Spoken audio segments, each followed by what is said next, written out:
রাজধানীর পল্লবীতে থানা যুবদলের সদস্য সচিব গোলাম কিবরিয়া হত্যার ঘটনায় 2 শুটারকে গ্রেফতার করেছে র্যাব। রাজনৈতিক দ্বন্দ্ব ও এলাকায় আধিপত্য বিস্তারকে কেন্দ্র করে ঘটে এই হত্যাকাণ্ড। চাঞ্চল্যকর এই কিলিং মিশন বাস্তবায়নে লেনদেন হয় বড় অঙ্কের টাকা। আরও থাকছে দীপু শিকদারের রিপোর্টে। I am Ox.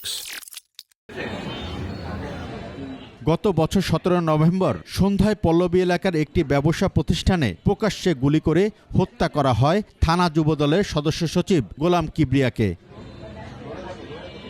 এই ঘটনায় টানা অভিযানে পল্লবীর ইস্টার্ন হাউজিং এবং উত্তরা দিয়াবাড়ি এলাকা থেকে 2 শুটার লোপন আর কাল্লুকে গ্রেফতার করে র্যাব 4-এর একটি দল।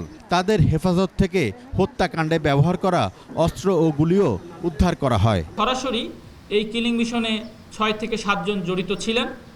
আরও অনেকে যারা কিলিং মিশনের পর্দার পেছনে থেকে কাজ করেছেন তাদের বিষয়ে চাঞ্চল্যকর তথ্য আছে। বড় ভাইয়ের নির্দেশে এই কিলিং মিশন বাস্তবায়ন করে তারা। নেপথ্যে রাজনৈতিক ও এলাকার আধিপত্য বলে র্যাবের কাছে স্বীকারোক্তিও দেয় তারা। তিনি হয়তোবা পরবর্তীতে পল্লবী থানা বিএনপির বড় কোনো পদে যেতে পারতেন। বিশেষ করে মসির যে অন্যান্য জুট ব্যবসাকে নিয়ন্ত্রণ, চাঁদাবাজি নিয়ন্ত্রণ, হাউজিং ব্যবসা, ডেভেলপার ব্যবসা নিয়ন্ত্রণ, ফুটপাতের চাঁদাবাজি নিয়ন্ত্রণ, এগুলোতে কিবরিয়া বাধা হয়ে দাঁড়াচ্ছিল বলে আমরা প্রাথমিকভাবে জানতে পেরেছি।